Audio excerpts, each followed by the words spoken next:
Okay, Ms. Clerk, I'm assuming with that little conference here, we're all set with a plan and ready to go. You can send us live whenever you're ready.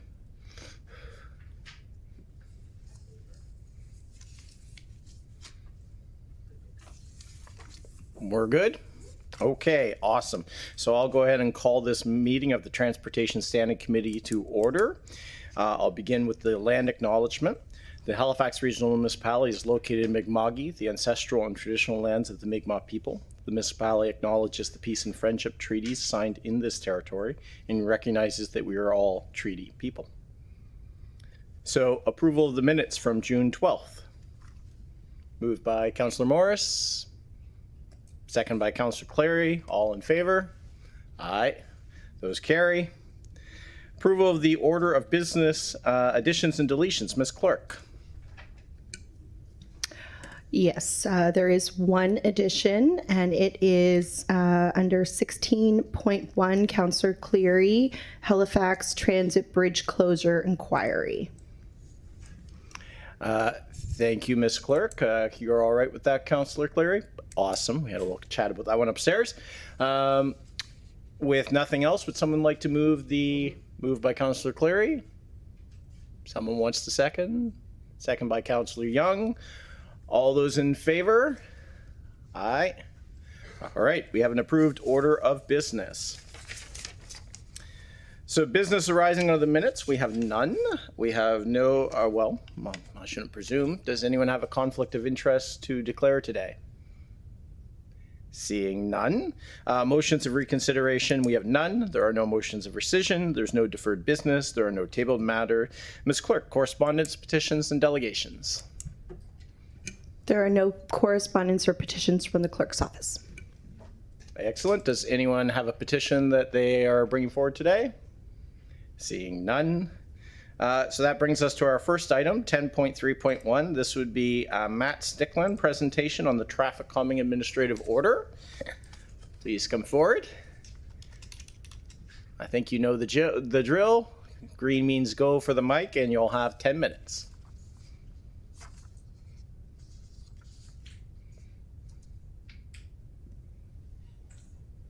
It's on. Okay, cool. All right, so my name is Matt Stickland. I'm a resident of District 2, and I'm speaking to you today because I'm quite tired of my money being used to make our streets more dangerous. I think even though it will be very easy to infer from this presentation that I do not like the traffic calming AO and that I think speed humps are like the most evil thing that ever existed, that is a fine implication, but what I'm actually saying is that speed humps are a specific tool to be used in specific circumstances, and our traffic calming AO is actually a very good tool. We just created it before we had any of our transportation plans, so I think we should maybe modernize it to kind of line up better. So the plan for this presentation, why are we doing traffic calming? Why are we doing traffic calming like this? How we could improve the traffic calming AO. This is very serendipitous, by the way. I didn't realize that other agenda item was going to be here today. That's fun. And then suggestions on how to improve it. But the suggestions to improve it, just to be clear, you guys are in the seats of power. There are a bunch, I've been talking to a bunch of people. I've got a bunch of different ideas. But ultimately, at the end of the day, this is your tool. So, you know, I would hope you take my suggestions or other suggestions, but ultimately, at the end of the day, it is up to you. So what does the traffic calming AO do? It tries to slow 85% of drivers down to about 50 kilometers an hour on local roads and minor collectors if the speed of travel is above 40 kilometers an hour. And we primarily put speed humps on roads. We don't only put speed humps on roads, and sometimes speed humps are the best option for a road, but more often than not, this traffic calming AO puts speed humps on roads even if there are better options. And sorry, this NACTO should be TAC, Transportation Authority of Canada, says speed humps slow 85% of, should be used to slow drivers 7 to 14 kilometers an hour. And in Halifax, we tend to average about 5 to 15 kilometers an hour. So why are we like this? I think this traffic calming AO is honestly just a dated planning document. It was before the IMP, it was before our road safety framework, it was before a lot of things. We've amended it at certain times to adapt it and upgrade it, and I see no reason why this trend of adapting it and updating it and modernizing it couldn't continue. From where I sit, the annual cycle of traffic calming looks like this. People speed or don't speed on a street. Speed humps are installed, and then people speed or don't speed on a street. Most drivers slow down, some drivers speed up.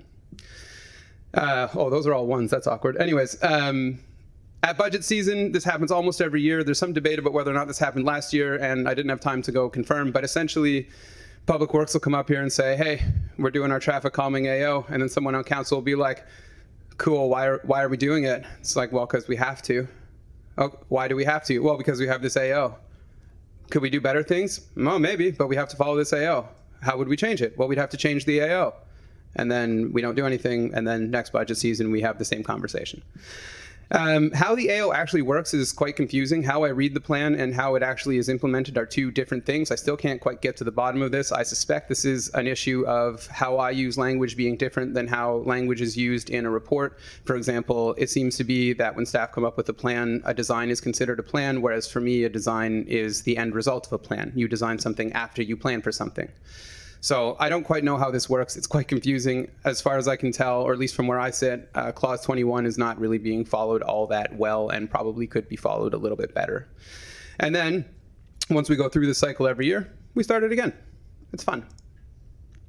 Why bother amend the AO? There's a bunch of reasons. I'm going to highlight 3, 4, and 8.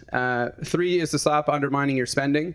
What this means is road infrastructure is incredibly expensive. Dartmouth Crossing, for example, has 15 acres of land. Around all those 15 acres are 4 lanes of road, countless traffic lights. I don't even know how much that costs, but it's a lot. Meanwhile, you consider a place downtown like Bulwark Cider House on Dresden Row. In front of it, it's got no traffic lights, 2 lanes. It pays more, relatively speaking, in property taxes than Costco. So essentially, your low-density land use is creating inefficient, from a revenue generation point of view, land use, which means you're paying more money to build car infrastructure than you're getting back in taxes. That's number 3. Number 4 is what Mr. Giris is going to tell you later on today. We invest so heavily in our automotive infrastructure, it is negatively affecting our service delivery of transit. The publicly funded, publicly run public transit is being undercut by public spending to subsidize the private automobile. It's crazy. It is crazy that we do that. We are spending so much money undercutting transit spending. That's wild. That's crazy to me. We could be really using public roads a lot better space-wise. Anyways, number 8. Feel free to ask me about this afterwards, but number 8 is my favorite. To get reelected is why you should modernize this traffic calming AO.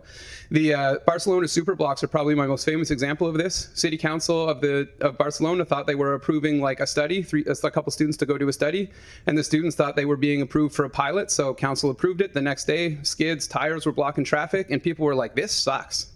So they went out in the streets and they tried to organize in their neighborhood to get rid of it. And then when they were organizing, they were like, oh my God, we are spending so much time. It is so much easier to spend time with each other. And then so once they came up with they formed an organization with the initial purpose of killing the super blocks, but then they realized it was so easy and so pleasant to organize. Once they had organized into a group, they were like, you want to know what? We should save this thing. And this happens everywhere. London Low Emission Zone, Wales, every time a city council or a leadership group commits to something, it's popular after. There's always resistance, but it's always more popular after the fact. It is like the only thing where it goes up in popularity.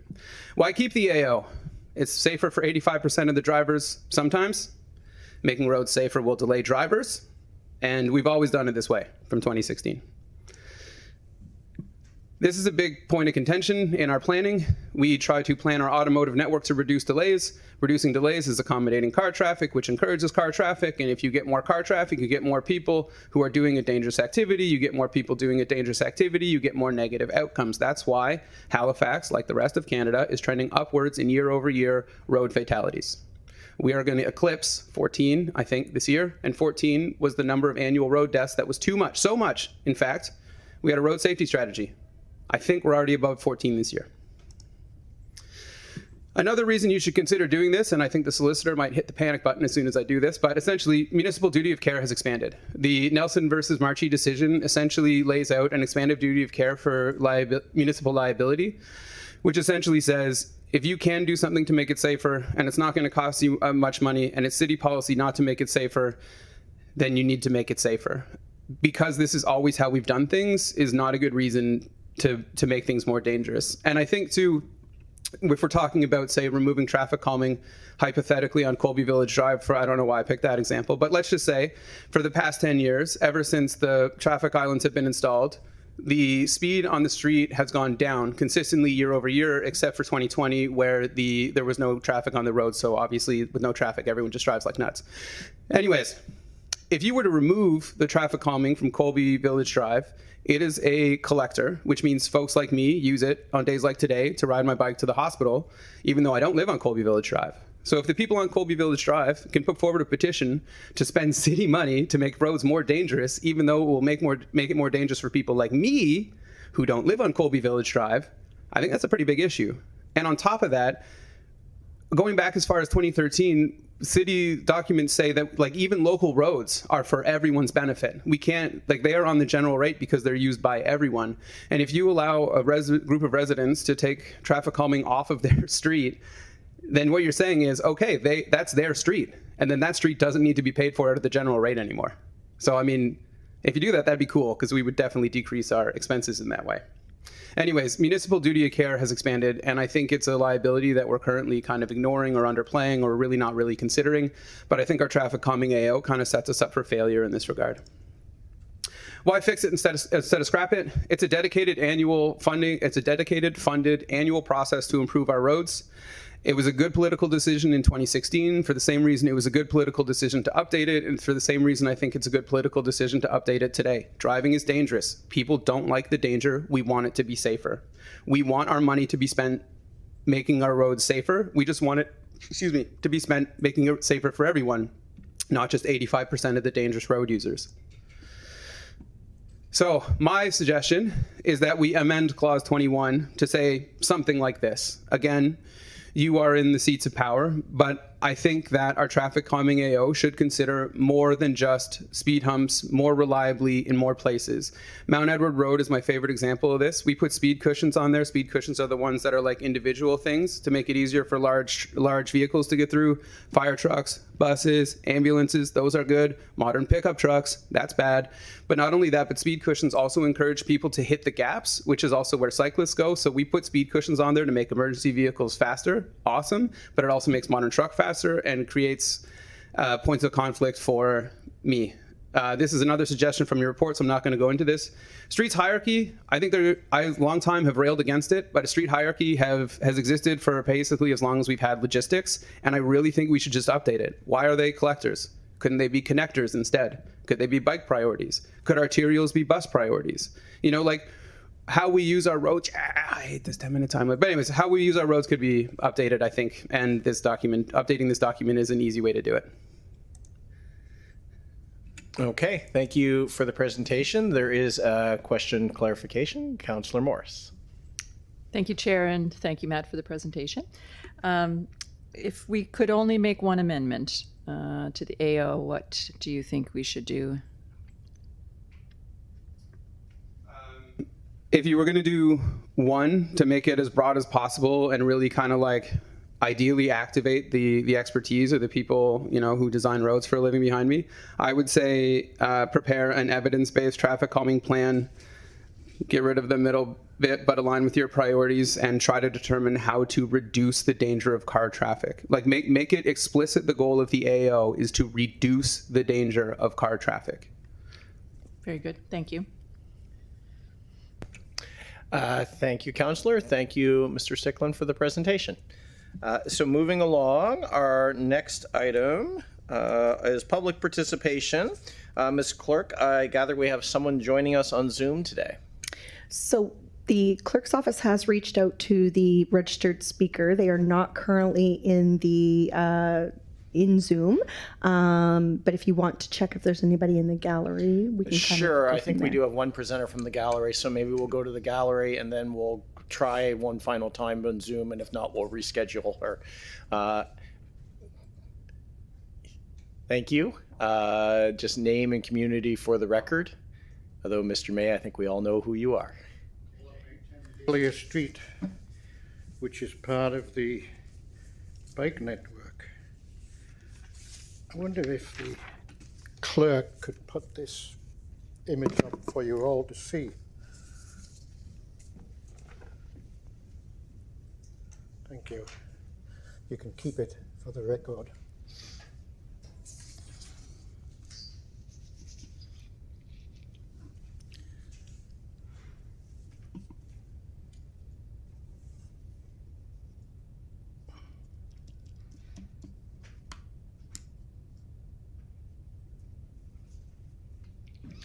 This is when I walk out of the house and turn left, approximately 100 yards to the entrance of Dartmouth Common.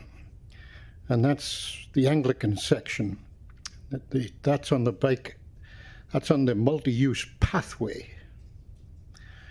That's not the only size that I see in there. I don't know how that qualifies. I know I've had a nice discussion with the individual. He uses every entrance and every exit, even though I told him he wasn't allowed in. I've told other people they're not allowed, they're only allowed to use the bike paths designated on the routes. In fact, I had one gentleman down at the entrance of King and Park, young man, and he said, well, he's used that entrance for 3 years, but it's not on the map, it's not an eligible bikeway. There's only 2 pathways that are eligible for bikeways, and Mr. Chairman, you know that because you've seen the signs. I want to quote from a August 2024 article in the Examiner by Suzanne Rent, and it says, Accessibility Committee concerned about multi-use pathways, lane reductions in Alderney Drive plan.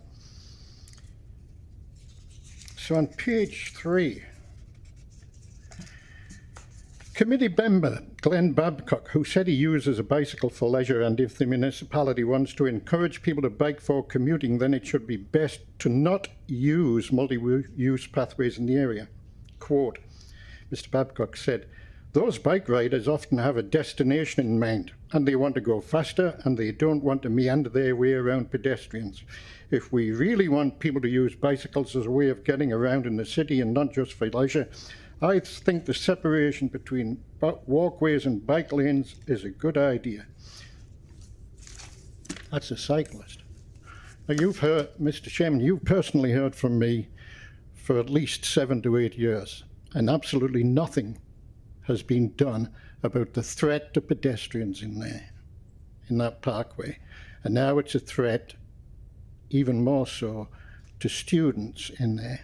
And what was interesting at the last community council meeting, at the end of it, when my wife and I were talking to 2 staff members, including Maria Jacobs, she admitted to cycling on the pathway immediately adjacent to Bicentennial School, which is used by a lot of parents and 5 and 6 and 7-year-olds on their way down to Park Avenue.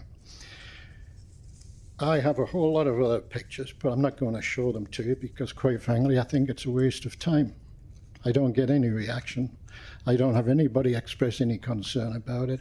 And so the only thing I can do is pursue other avenues. If you have any questions, I'd be pleased to attempt to answer them. Thank you, Mr. May. There's no one on the board, so thank you for your presentation to us today. Thank you. Pardon me? Consent. Thank you, Mr. May. So, Ms. Clerk, did we have any luck getting Mrs. Maltese on Zoom? We have not been able to reach them. Okay, so I'll call twice more for speakers from the gallery. Would anyone else? Yes, sir, please come forward.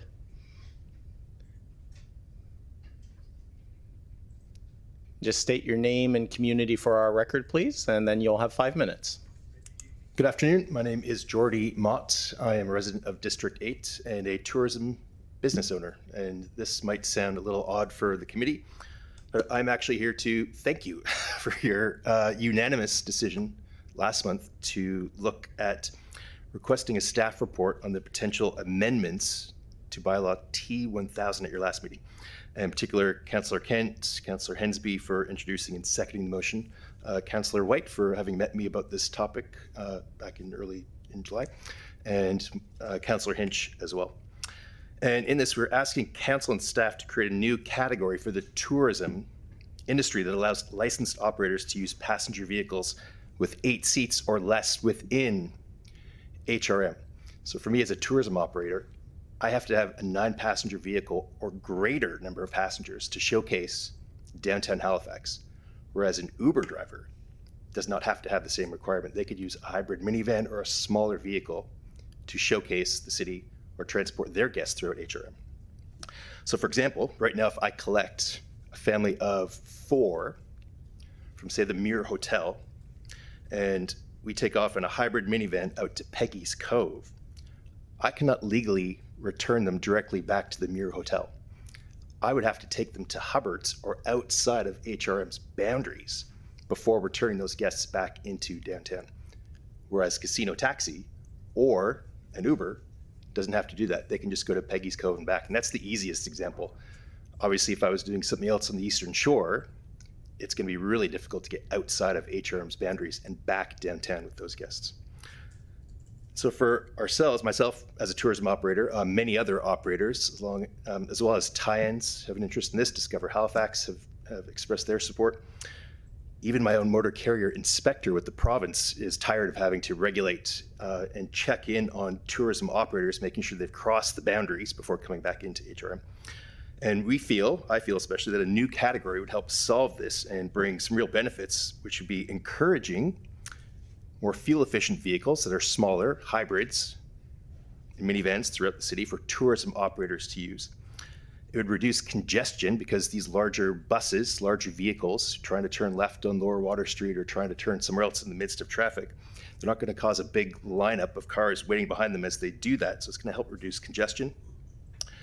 For my larger vehicle, I kind of had to stop doing tours downtown because it's so difficult to park and find parking spots with a much larger vehicle in downtown. Whether it's outdoors or even inside a parkade, my van won't fit in a parkade for our 12-passenger Mercedes Sprinter. So allowing us to use smaller vehicles with 8 passengers or less expands the parking options where we can take our guests and visitors to showcase certain specific areas of downtown Halifax. By having a smaller vehicle, it lowers costs for new tourism operators to open up. And they can explore different areas, different subjects, different tourism products can be launched because the costs are lower when you can invest in a smaller vehicle instead of a much larger vehicle. And these smaller vehicles allow for more custom private tours to reflect the diverse interests of the millions of guests that come into Halifax every year. Tourism Nova Scotia reports that 43% of the 2 million visitors, approximately 2 million visitors, spent at least one night in downtown Halifax, with most staying an average of 3.9 nights, 4 nights. And the average group size is 2 to 3 people. And these are exactly the kind of visitors who would benefit from this change in having more smaller, authentic, private tours in smaller vehicles without being in a much larger vehicle that's unnecessary. Again, thank you for taking the time last meeting to address this subject and look at it and unanimously pass it. I think this could be an easy and achievable win for HRM and small and medium-sized tourism operators and for the visitors that arrive here. And I'm just here to, again, thank you, but also really encourage everyone to expedite this process, both council and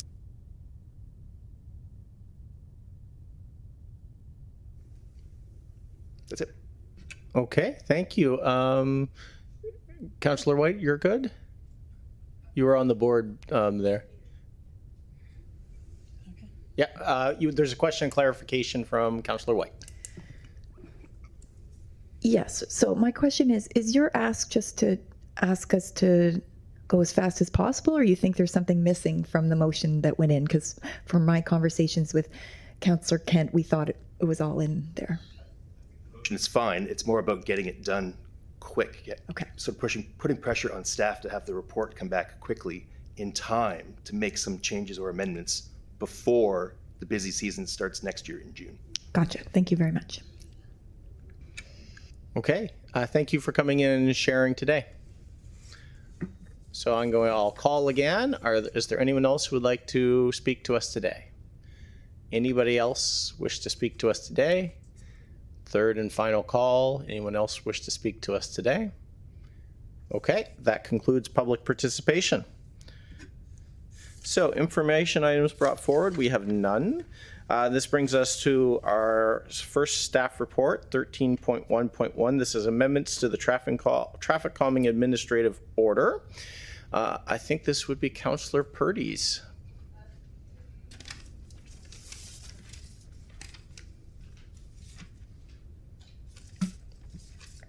Yep, thank you, sorry. Getting it right here. I move that the Transportation Standing Committee recommend that Halifax Regional Council adopt the amendments to Administrative Order 2021-005-OP, the administrative order respecting traffic calming as shown in Attachment 2 of the staff report dated May 26, 2025. So moved. Thank you. Second by Councillor Cleary. Go ahead, Councillor Purdy. Thank you. So for the newer folks here, we've been talking about this for over a year. This island project started as a pilot project on Colby Drive back when the traffic calming was a lot different than what it is now, and it wasn't allowed to be on bus routes. So this was considered to be an option to see if it worked. And in my opinion, because it was a pilot project in the first place, it shouldn't really be subject to the AO. We should, as a municipality, be nimble enough to pivot, reverse, and replace something that proves to be unsafe and not effective or efficient. And the administrative order kind of prevents us from being able to do that. This inquiry into this started as a resident complaint, and basically it's an inequity between neighbors. So these islands put undue unfair disadvantage on one neighbor over another. So for two neighbors who live side by side, depending on where the island is located on the street in front of their house, if they were to get the same work done on their driveway or on their property or in their house, one would be subject to a $2,000 extra cost of traffic control, where the other neighbor would not, because of the placement of the islands. This is not the case with regular traffic calming, because the bumps don't impact parking, they don't impact any need for traffic control. So it's a more equitable way to control speed on a street than these islands. The financial impact that the report talks about, I feel like sometimes in this report the language is unnecessarily fear-mongering, and specifically page 4 of the 44-page report. And in order to prevent any unnecessary impacts to projects or priorities that staff would bring forward in our yearly budgets, there are two safeguards already in this AO. One is you need 75% of approval of the residents on the street, who are the experts on their street. They were there before the traffic calming was implemented. They're there after. They see the difference or not, and they see the impacts that the traffic calming has had on their street. So if they are in agreement or not, that will be part of the requirements for this to even move forward to the next phase anyway. And I remember last year, the year before, in Hammonds Plains, there was a petition to remove traffic calming, and it didn't get the approval of the residents. So it stopped right there. It didn't move forward, because residents need to be in agreement that this is not a good idea for the street, and it's not providing the impact that they thought it would. The other misleading, there's another misleading bit of data in this report, that 70 of 75 homeowners signed the petition because they were in agreement. Well, actually 100% of the homeowners that I spoke to signed the agreement joyfully and gleefully. Actually, the 8 homeowners that I did not have signed were not home the 4 times that I went out to knock doors for this. So nobody said no. In fact, I had other people calling me from streets surrounding, asking if they could also sign the petition. Not one person was favorable to these islands. Funding. And the second fail-safe, the second safeguard for this, to make sure it doesn't negatively impact programs or priorities of staff, is that the funding required is contingent on the approval of council. So even if it does get the 75% or more resident approval to remove, it still has to go through a regional council budget process. So we look at all the priorities, see if it is contingent to the plan, and then we go from there. So it is not like this is going to upend any priority or project already planned for traffic safety and road safety. Effectiveness. It's not effective. These islands were not effective. On page 10, the data showed that the installation of the median islands did not result in the desired reduction in vehicle speed. Additional follow-up data was collected in 2024 at locations in closer proximity to the islands. So in between like specific civic numbers, did it impact traffic at all in between this house and that house? And apart from location 10, installation of the median islands does not appear to be providing the desired reduction in vehicle operating speed. And I can tell you, as someone who lives in this area and drives these all the time, no, it does not. It does not impact speed, and everyone who lives there says it makes it less safe to have these islands than more safe. And they are the experts of their street. They know what they're talking about. The report also indicates that there are no safety concerns, but that is not the sentiment of the residents that I spoke to. And I don't have hard data proof, because unless somebody calls us into RCMP. Councillor Purdy. Am I over my time? Yes, you're in full passion flight. If you could wrap up or come back. I'm going to have to come back because I'm not done my points. Okay, because Councillor Clary was looking to speak. You're fine? Okay, well, no one else is on the board, so if we'll start 3 minutes then. Oh my goodness.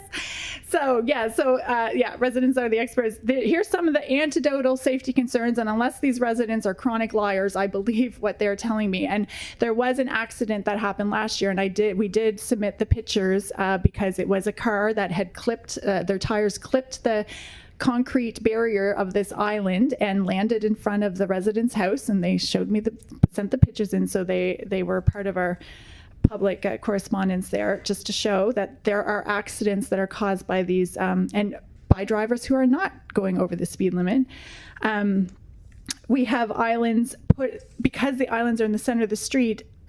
Cars and big trucks and large vehicles try to avoid them, so they go right over to the side of the road. So I had many stories of people who are doing their yard work or shoveling their driveway and cars just whizzing by them, making them feel incredibly unsafe.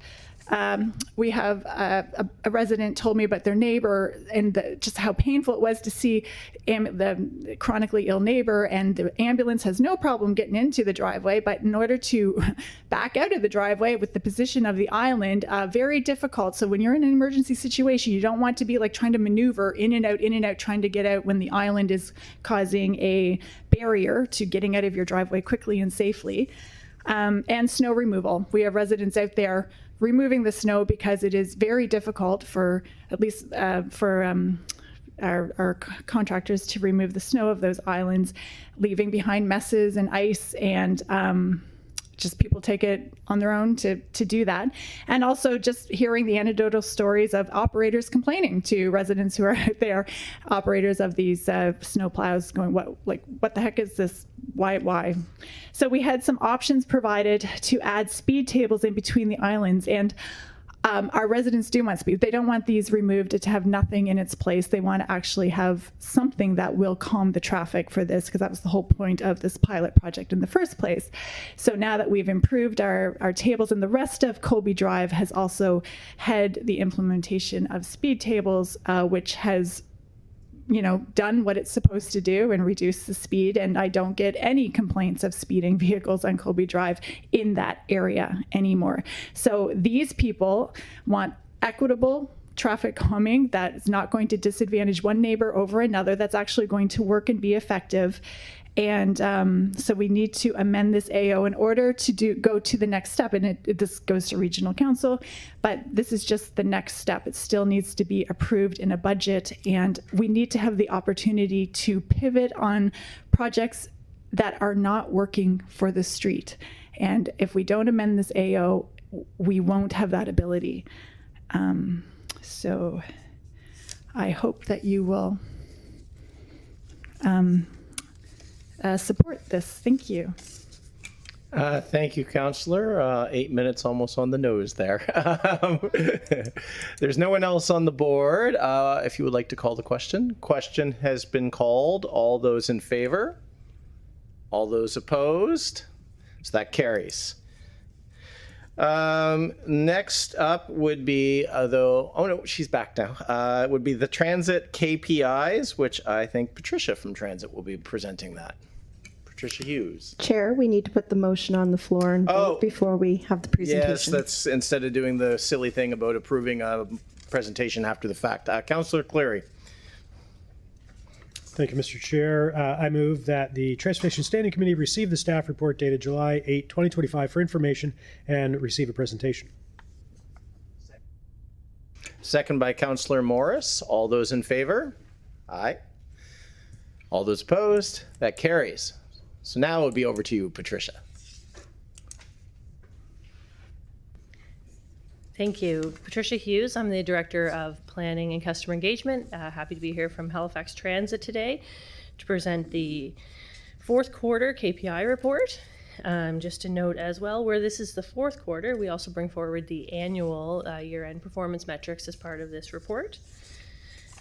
So I'll start with some of our annual metrics. So this would be for the year 24-25, which is April 1st, 2024 to March 31st, 2025. Highlight a few of the metrics that are in the attachment B to the report. First being annual boardings and revenue, which both had an increase of 7% over the prior year, which is actually a very high rate of increase on both boardings and revenue. And it was just a little bit more about that data. It was largely attributable to very high increases in Q1 and Q2, which leveled off quite a bit in Q3, Q4. And then looking at some of our year-end key performance indicators that we measure every year, they're a bit mixed, I would say, because usage did increase. So we have some positive change in terms of service utilization, amount of service per capita, and cost effectiveness, but some other metrics not looking quite as positive, but that's because both ridership increased and also cost increased. So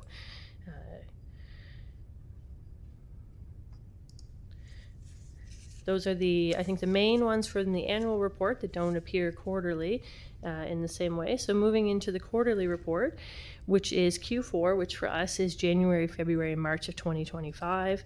And just a note, we did have some service changes partway through that quarter. The service changes were relatively minor, and actually last year we had changes in August, November, and February. So February was changed to the Route 196 Basin View Express with some extra trips there. This was the last of our Moving Forward Together changes, if you're familiar with that plan, which was just a few extra trips in the peak periods. And there were also some trips that were suspended previously that were put back in place, and some schedule adjustments for routes that had been changed as a result of the Cogswell detours.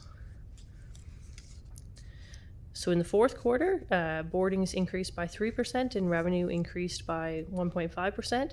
This is a positive growth story, I think, and it is pretty typical that boardings do go up have been going up at a higher rate than revenue. Passenger overloads, they decreased compared to the previous quarters, which is typical of the winter, and they were relatively flat compared to the year before. We did add more detail about overloads to these reports not long ago, so we also have graphs in there that show by service type and time of day. So 81% of the overloads occurred on corridor routes, so those are routes 1 to 10 that operate really the most frequently in the system, and 91% of the overloads occurred on weekdays, with PM peak experience the most and accounting for 57% of all the overloads. Accessibus provided 1% fewer trips in Q4 compared to the previous year. So just a bit more about that. This small decrease is due to a 2.4% decrease in trips requested. So there are actually less requests. So a greater percentage of the total trips that were requested were fulfilled. So we were actually fulfilling at a slightly greater rate, but there was 2.4% less requests in that quarter. Bus maintenance costs for Q4 were 1% above budgeted price, relatively close. On-time performance was 75% in Q4. Adjustments continue to be made to improve on-time performance. However, congestion continues to increase and impacts on on-time performance are continuing to shift. And safety and collisions in the fourth quarter, a collision involving Halifax Transit vehicles occurred once every 23,900 kilometers, and a preventable collision occurred every 49,000 kilometers. And this graph shows information on the number of conventional bus operators entering and exiting Halifax Transit over the last year. So the green being net new, red being leaving the position of bus operator, and the blue bar illustrating the net for the month. Certainly in Q4, it was a net positive, I think, by quite a bit. I think it's plus 28 for over the last quarter. So a lot of recruitment happening. And a bit about the recruitment and retention details that we did add as well at the request of this committee. So you can see strong recruitment in the fourth quarter gave us that net positive relative to those that were exiting the position of bus operator. And that's all I have for the highlights out of the report. Thank you. Thank you, Patricia, for the presentation. First up would be Councillor Cleary. Thank you, Mr. Chair, and thank you, Ms. Hughes. Just very quick comment, because I think overall it's about what I think we've been expecting. It'll be interesting to see what's happening now get reported. And the lag time is always a little bit disconcerting because it's always talking about stuff 6 months ago. But the one thing I do notice, looking at both the ridership on individual routes and looking at those sort of green, yellow, reds and how much we're getting in terms of those, many of them look very positive. Also probably speaks to some of the overloads that we're still having on some routes.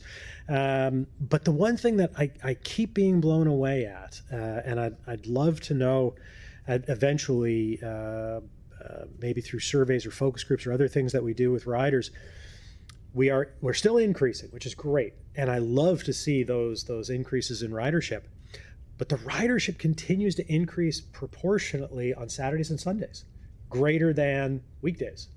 And you look back at the number of Q4s going back to 2019, 2020, and you just see that constant increase on Saturday, Sundays at a greater proportion than weekdays. And so I would love to be able to get into that and talk to people about, are they using those? Are more people working on weekends? Are more people doing recreational activities by transit? Are more people doing, because clearly, people are obviously riding the bus more, but not as a percentage of our population. So if we think about the population increases we've had in the last few years and you think about the ridership, we're actually sort of going backwards a little bit in terms of the number of people riding as a percentage of our population. And so I don't know if you have any comments, if you guys have done any digging on that, change in the way people are riding, the times that they are, or the days of the week they're riding. But that is one thing that sticks out to me every time I look at the quarterly reports when they come, is the weekends are increasing more than weekdays.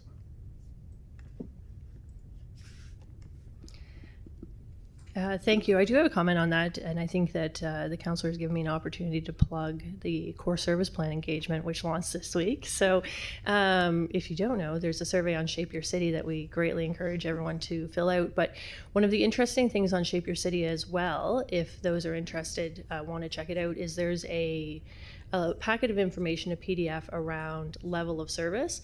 And in that, there are some maps in there that I think are really illustrative. They have black backgrounds. If you see the maps with black backgrounds that show not just what's meeting standard, but what's more than double the standard.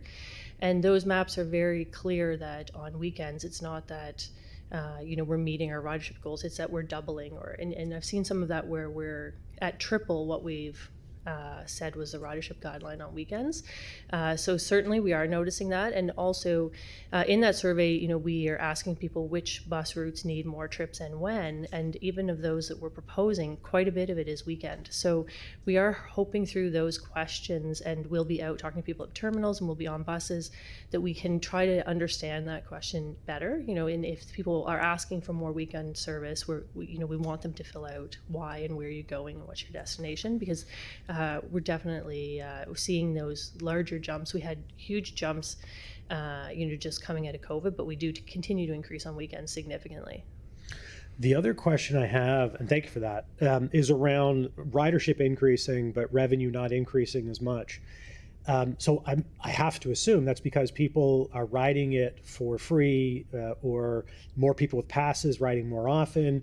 And so, you know, we've done the junior highs and the high schools. We've increased the age that people can ride at to 12. And so I guess the fact that we're reducing barriers to transit at a lower cost, people are taking us up on that because ridership's going up higher than revenue's going up.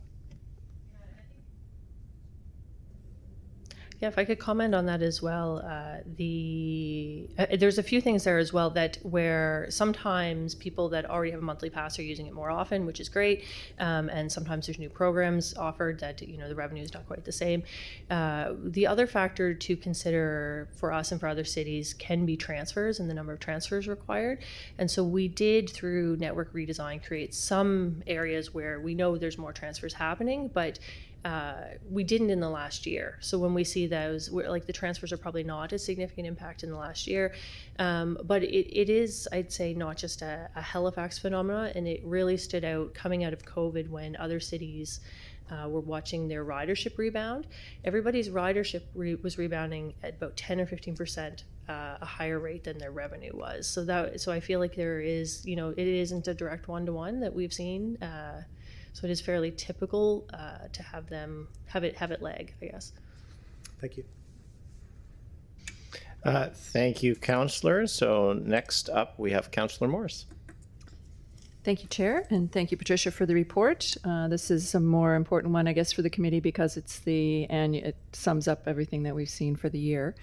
I'm just wondering if you could comment on what Halifax Transit is doing to address the weekday afternoon overloads on corridor routes, and what are we doing or planning to do to improve on-time performance? You know, 71% is well below our 85% target. So just wondering what steps we're taking. Thank you.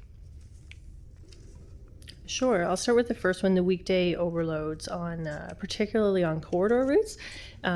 So I think there's a few different things. Certainly it's something we're talking about all the time as part of service reliability. But we have started, probably about a year ago to have more standby service during the day, particularly at PM peak. So we're ramping up now, looking towards September, October, when we know we have a lot of overloads and preparing for that.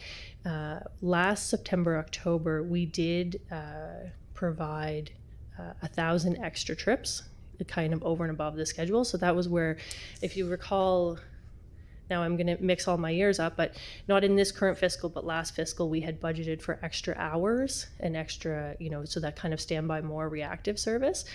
So we do have that happening now when needed. And so last fall, in September, October, we did have an extra 1,000 trips that went out to address overloads, or when, you know, maybe there was a collision and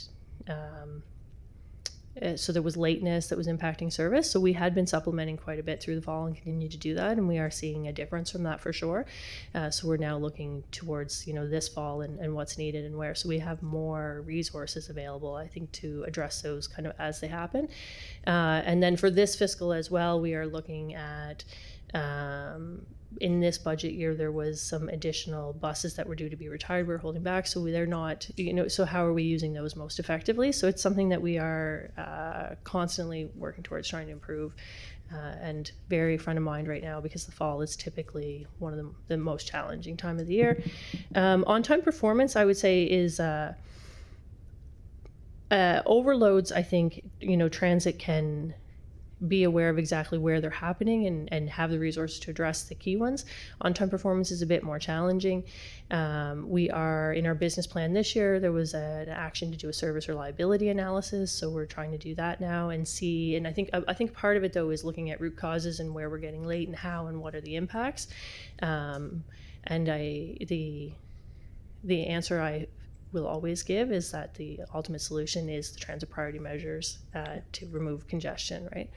Remove us from congestion. Okay, thank you for that. But I'm just wondering if you could comment on whether OHS and drivers, operators calling in may be related to not being able to work in the heat with air conditioning not working, if that's a factor in reliability.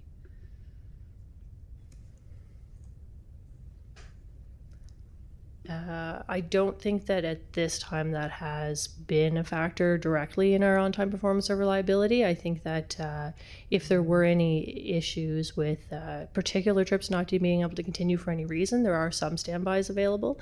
It would be more impactful, I think, if there was a high volume of bus breakdowns or whatever was happening that day, but I don't think that's having a significant impact at the moment, but we can look into that more and get back to you too. Okay, thank you. Thank you, Councillor. Next up would be Councillor Purdy. Thank you, Mr. Chair, and thank you. You already answered some of my questions there. Can you remind me where the 85% standard for reliability comes from? Is that like a national standard? And I was wondering if you could touch on the safety incidents, like with the increased supervisors that we budgeted for. Has there been an impact to safety on the buses and incidents happening? And have the 10, I know this doesn't impact this KPI, but have the 10 extra buses been utilized yet, or are they going to come out in the fall to help with that? And do you anticipate those extra buses impacting the reliability and the standards in that way, helping, and the overload too, if you think that's going to help. And okay, that's all I can read from my notes right now. Okay, certainly. So the 85% as our target for on-time performance, I would say there is no industry standard for that. The industry tends to use either 80% or 85%. The bigger difference is that we say a bus is late if it's more than 3 minutes late, and we may be in the minority there. Most agencies either use 3 minutes late or 5 minutes late. So a lot of people may have a standard that you have to be within 5 minutes 80% of the time. So there is that variation, which does cause discrepancies across the industry. Often we get asked why it's not 100%, but if you were planning for being, the absolute worst day and all the traffic conditions and whatnot, then you would quite often be getting to a time point early and having to sit and wait with passengers on the bus. So that's why it's usually 80 or 85%. So we are, within the national standard, but there's not one standard. The 10 buses are not having an impact yet. And so part of that was when the electric buses are all on the road, that instead of retiring 1-for-1 diesels, we would keep some. And so right now we're continuing to ramp up. We have about 2/3 of the electric buses out now. So we're not quite through that transition plan. So those will really be more impactful later this year. Oh, okay. But the purpose of those and, the direction we've been given is that, to prioritize reliability and use them in a way that will have the biggest impact on improvements to reliability. So that's definitely our focus. And the question about safety incidents, I don't have any statistics here today, but I know that is something we're looking to incorporate in the quarterly report. And we, this one where it was the year end, I think we kind of finished this one off, and we'll start Q1 with some new things for TSC to look at. So we should have that next time. Okay, good, because that's really impactful to our residents and can also be a hindrance for increased ridership. So thank you. Councillor Young. Thank you, Mr. Chair. Patricia, I'm just wondering, with the 10 extra buses, is there any kind of future plans for any kind of pilots for areas that don't receive any services right now, with the use of maybe a few of those buses? Thanks. Thank you. And through the chair, no, our direction has been to use those to focus on reliability, and for service to a new area that doesn't have service yet, that would always come to council first for discussion, and it would typically be part of a planning process, such as the core service plan that we're doing now, and then also come forward in an annual service plan so that there are no surprises about service levels and presence of routes or not during the year. The idea with those was to add them to deal with overloads or where there's insufficient running time en route, to adjust schedules to have better on-time performance and really look for those reliability challenges and try to address them. Okay, thank you. Thank you, Councillor. Councillor Morris for a second go around. Thanks, Mr. Chair. Yeah, just wanted to follow up on a couple of things. Could you just explain a little bit about how standby works? Do you wait till you see a trend and then you add more buses, or are they dispatched very quickly, like the day of, or how does standby work? And also, you mentioned the service reliability challenges study. What kind of timeline are we looking at for that study, please? Sure. And I will, I guess, start by saying I do not work in operations, but I do have an idea how standby works, so I will do my best. But I think that, there's different ways it can work. And part of it, historically, I think at times, we would have a standby available, and maybe they're stationed on the road, maybe they're at the garage, and when a call comes in, they'd go out.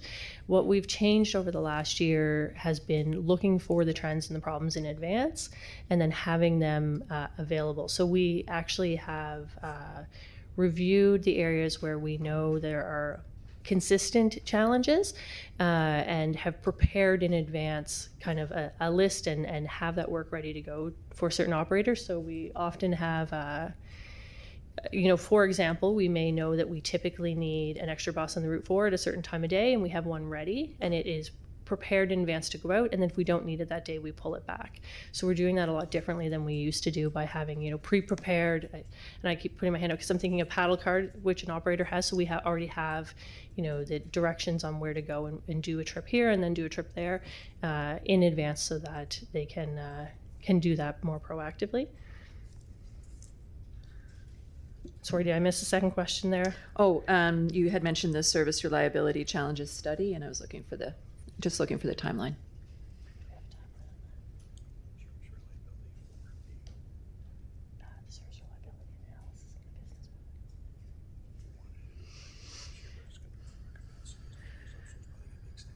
Yeah, it was our intent to have that done by the end of this year, but we'll have to probably get back to you on that one. I don't know the final date. Okay, thank you. Okay, thank you. That takes us to the end of our speakers list. So thank you very much for coming in today and sharing the results. So next item would be members of the committee. First up, Councillor Purdy, air conditioning functionality and cleanliness standards on buses.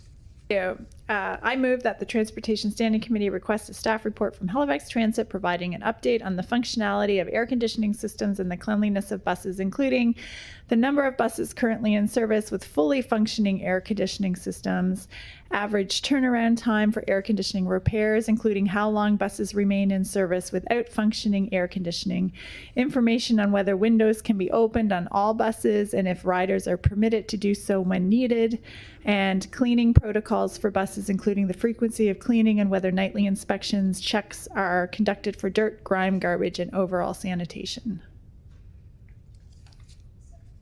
Second by Councillor Morris. Councillor Purdy. Thank you. So this is also based on just anecdotal stories people reach out to me to share. And so I just thought, well, why don't we just get a report and see what the protocol is for this? And I've heard a lot this summer that hot buses are quite a thing. And so that way we can direct people to the protocol. If we get complaints in the future, we'll have it all here. And I don't take the bus, but I do take the ferry quite regularly, and it's always a positive, good experience, and never a problem there on the ferry. But I just wanted to get a report, as it has been kind of a reoccurring complaint and comment that I've been hearing. So thank you. Thank you, Councillor. Councillor Morris. I just want to thank Councillor Purdy for bringing this forward. I think it is important for us to look at this. I'm hearing that we actually have an issue with maintaining, getting enough people to do the repairs on the air conditioning, and that's creating issues for passengers and for drivers, and possibly for reliability. I guess we don't have the data on that yet, but if you are on a fully packed bus on a hot day and the air conditioning is not working, as I was recently, it is suffocating on there. And it's one thing if you're just on for half an hour and you get to your destination and you can get out and get more comfortable, but if you're on a bus all day working, that is a health and safety issue. So I think it's good if we know this. And I see perhaps we can ask questions. Typically, for just a staff report Okay. question, like this is the information we'll get back, but All right. I guess then I would just comment that I would like to see some information about how many buses do not have working air conditioning at any given time. So that would be my interest in this report. I don't know if it needs to be added or if that can just be taken under request like this.